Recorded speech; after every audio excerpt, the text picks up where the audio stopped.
Assalamualaikum warahmatullahi wabarakatuh. Kembali lagi dengan channel saya Ari Purnomo yang akan mereview beberapa jenis ya timing belt original untuk kendaraan Innova diesel, Fortuner diesel, Hilux yang mesinnya masih 2KD atau 2015 ke bawah. Di depan saya ini ada timing belt Innova diesel, Fortuner, Hilux ataupun sejenisnya yang menggunakan mesin 2KD dan satu tensioner merek NSK. Oke. Kita bahas yang untuk timing belt ya. Nah, timing belt Innova diesel itu kalau baru pertama beli ataupun untuk kendaraan yang dari pertama baru ya, dari baru terus dipakai, itu biasanya durasi pergantian itu 150.000 km. Nah, setelah itu indikator akan menyala dan wajib dilakukan pergantian ya timing belt menggunakan suku cadang yang asli, dan agar nanti juga tidak menimbulkan kerusakan lagi ya. Kalau timing belt itu kan sebetulnya yang paling rawan itu apabila timing belt putus itu ya, resikonya nanti biasanya klepnya bengkok, pistonnya cacat ya karena terjadi tabrakan. Oleh karena itu saran saya untuk pergantian timing belt itu wajib menggunakan yang orisinil ya. Nah, gambaran orisinil itu kalau untuk timing belt Kijang Innova, Fortuner ataupun sejenisnya yang menggunakan mesin 2KD itu ada dua versi. Versi yang di depan saya ini adalah versi Jepang. Nah, ini adalah orisinal Jepang yang kalau ciri-cirinya ya sama ya, kalau ciri-ciri original itu seperti ini ya. Nah, untuk yang terbiasa jual beli part original pasti tahu ya ciri-ciri original dengan kode 13568-39016. Ini adalah versi Jepang.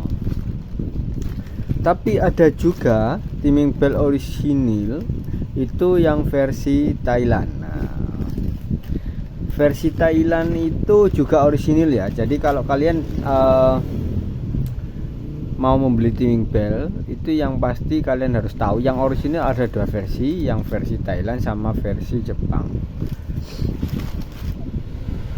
Namun beberapa orang itu kurang percaya ya dengan buatan Jepang, buatan Thailand. Mereka mesti kalau tanya saya, Mas, yang orisinil Jepang ada enggak gitu. Padahal orisinil yang Thailand itu juga sama kualitasnya. Jadi biar teman-teman yang mau mengganti timing belt, kalaupun dapat orisinil Thailand, kalian nggak perlu ragu ya untuk membelinya. Yang pasti kalian harus tahu bahwa itu memang orisinil dengan ciri-cirinya yang sudah ada di akun YouTube saya ya. Salah satu videonya ada ciri-ciri original Thailand ini seperti apa. Nah, oke. Jadi timing belt yang orisinil itu biasanya kertasnya itu tipis kayak gini loh ya. Kayak ibarat orang jualan itu nggak niat ya, kok tipis banget gitu loh. Justru yang tebel-tebel itu harus diwaspadai, biasanya palsu ya. Oke, ini adalah timing belt orisinil Jepang. Saya menyetok Jepang karena kebanyakan ya peminatnya itu lebih suka yang brand Jepang ya, ataupun made in Jepang. Karena ya banyak kan orang-orang ragu kalau nggak made in Jepang itu takut saya, Mas, takut putus dan sebagainya. Ya oke, itu persepsi ya, tapi kita sebagai pedagang kalau sama-sama orisinil kualitasnya sama sebetulnya, cuma beda pabrikan saja. Kalaupun perbedaan kualitasnya ada tapi tidak terlalu jauh lah. Oke, ini adalah timing belnya. Ini timing bel kisaran yang original itu ya. Original Jepang itu kurang lebih 600 ya, 600 sekian. 600 sekian, ada yang jualan 680 macam-macam. Ini yang Jepang. Nah, ini adalah tensioner dari Kijang Diesel ya. Ini saya jual 360. Ini asli Jepang ya. Kenapa saya menggunakan NSK? Yang pertama itu NSK itu lebih murah daripada Koyo dan sebagainya. Terus kualitasnya juga sama Jepang. Terus jaminan orisinilnya tidak perlu diragukan ya, daripada yang NSK buatan daripada Koyo. Kalau Koyo itu banyak KW-nya ya. Oke, kita cek. Ini segelnya saya buka.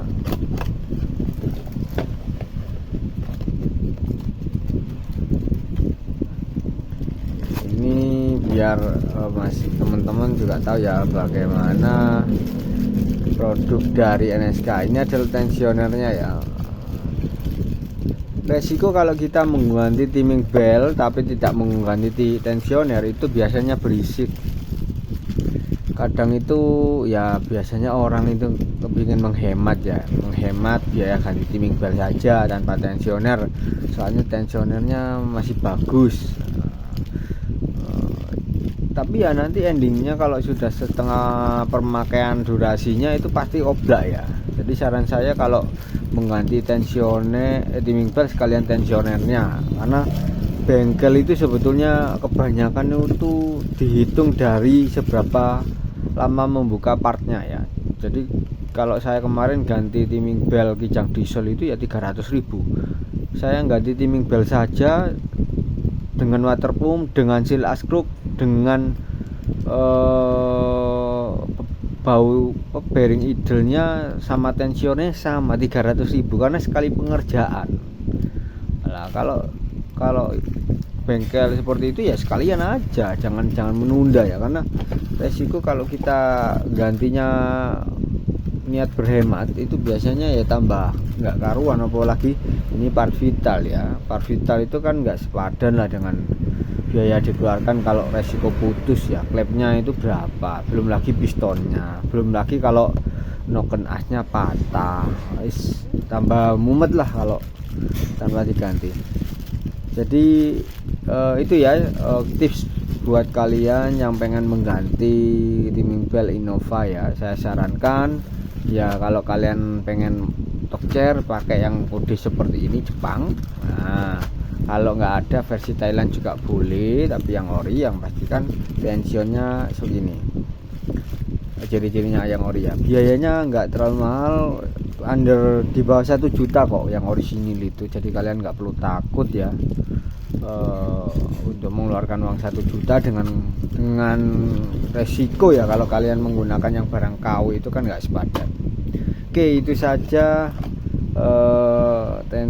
review saya. Ini adalah kodenya ya, review saya tentang tensioner dan timing belt original Innova. Sekian, terima kasih. Wassalamualaikum warahmatullahi wabarakatuh.